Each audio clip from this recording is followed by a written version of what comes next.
Hello, Christian. How are you? Hi, Janelle. I'm fine. Thank you very much. Nice. Nice to talk to you again. Same, same. I would like to tell my viewers that this is my friend Christian, and he lives in Brazil. So he is going to enlighten us about few things that we don't know about Brazil, and also the significance of English language in his life. So, yes, Christian, like, can you tell me what is the significance of English language in your life?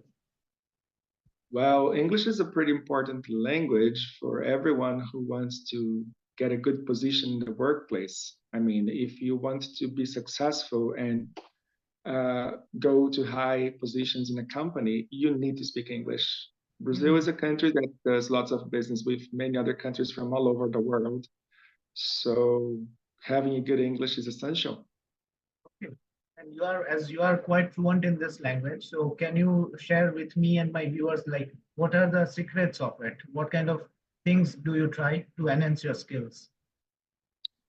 Well, if you want to be fluent at any language or if you want to be good at anything, there's no magic, right? Hmm. So it means a lot of hours and effort, put into it.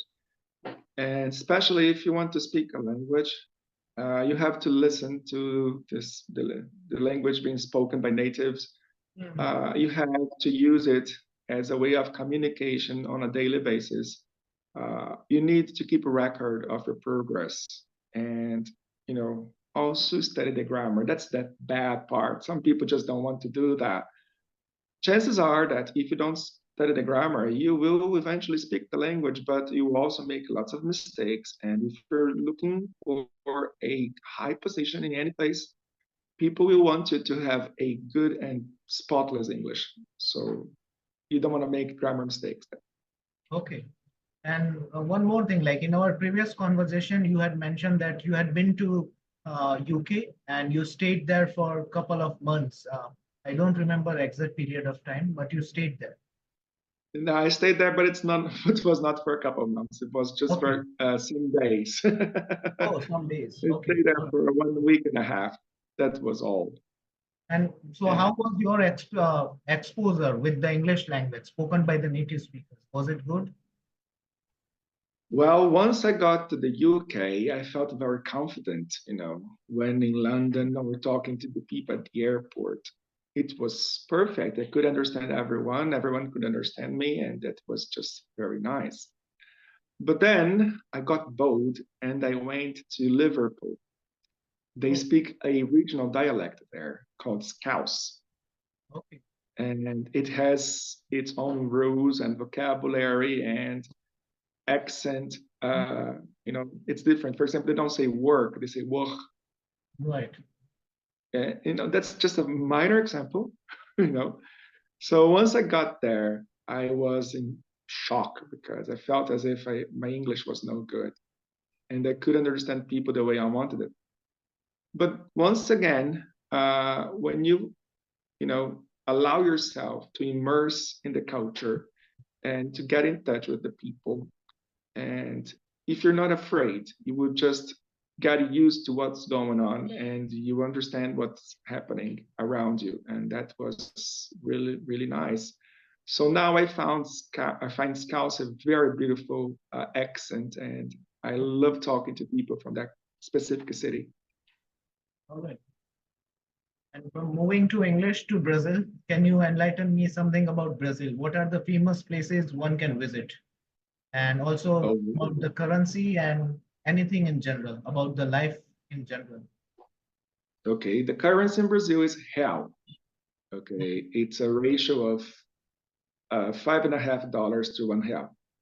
Okay, and well, Brazil is a pretty wide country, so you will find anything here that you're looking for. There are deserts in the north, wetlands in the Midwest, beautiful beaches by the coast, rainforest in the northeast, and in the southeast as well.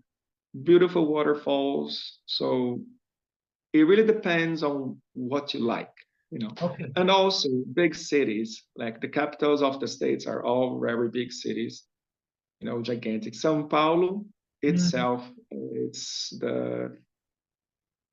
has the third or fourth biggest GDP in America. Oh, all right.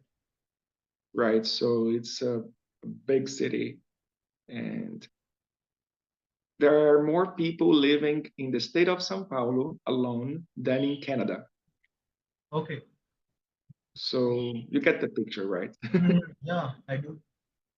So the south and southeast of Brazil are really developed, and if you move north, and nature and rural activity will be more common. So that's just not as developed as the south. South is very industrial, whereas the north and northeast are not.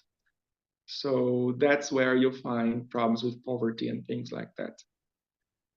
I guess it's a problem of every country that is in a developing process, right? We'll get there eventually. Yeah. So Rio de Janeiro, of course, it's the most famous place. Everyone thinks about Brazil and automatically connects it to Rio. Right. Not my favorite place to visit, though. It's Why is that? overrated.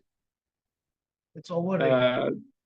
Yeah, it is beautiful, don't get me wrong, but there are more beautiful places to see and more interesting things to do.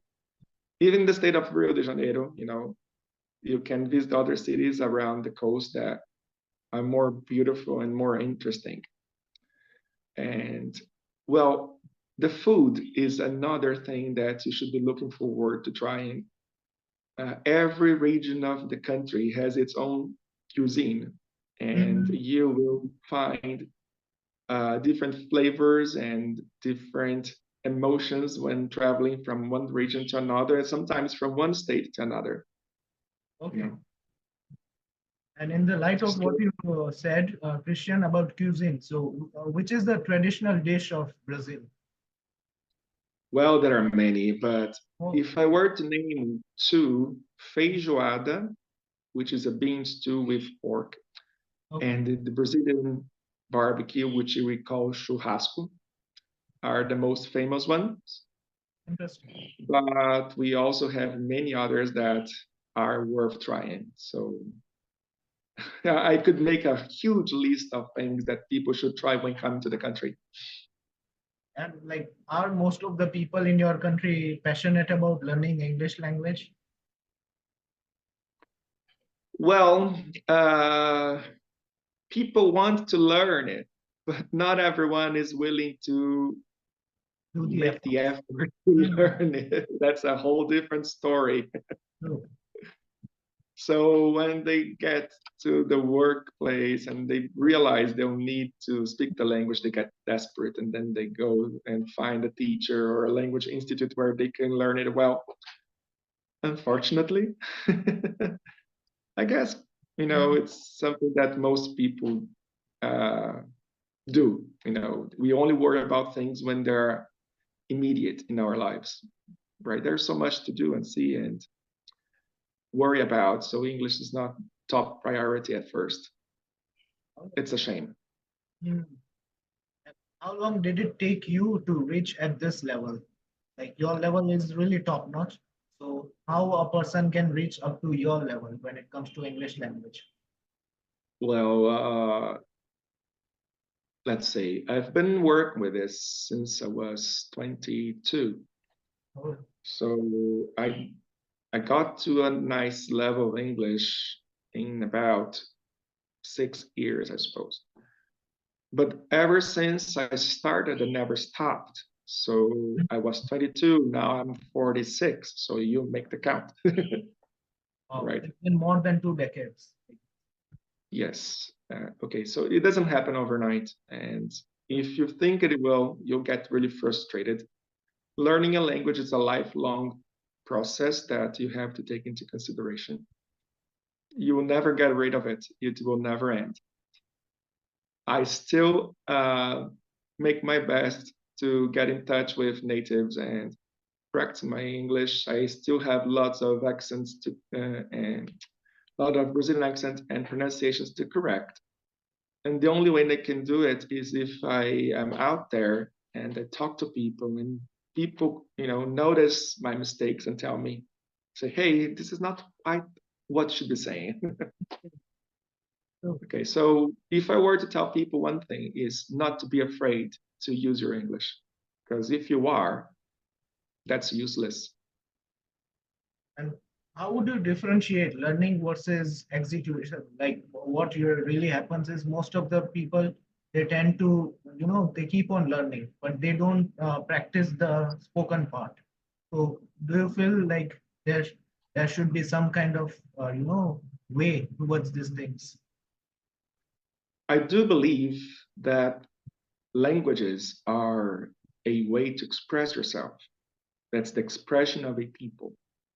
So if you learn sentences without a context, chances are that you will never use the sentences accordingly, So you don't need much. You don't need to know everything to start speaking. For example, let's imagine that you're a student and today you learned how to introduce yourself. Okay. You should just go out there and start introducing yourself to everyone you know. Okay. The more you do it, the better you get at it. So you wake up one morning and know that you know how to introduce yourself. And this will be useful. You'll go to hotels and you will need to introduce yourself. You will start a meeting, you will introduce yourself. You will meet people for the first time and you need that skill as well. But you'll never need an isolated sentence. So sometimes people do study a lot, but no sentences out of context. And that doesn't work for me. And that's not what I believe in. There should be a context if you're studying. And then you add the other things. So I want to introduce myself in a different way. How can I? And then you go and look for different things and different structures that will add up to what you know already. Wow, no, that's profound. Thank you for sharing all this information with me, my viewers, Christian, and I won't hold you any longer. Thank you for your time. That was a pleasure. Thank you, Jamil.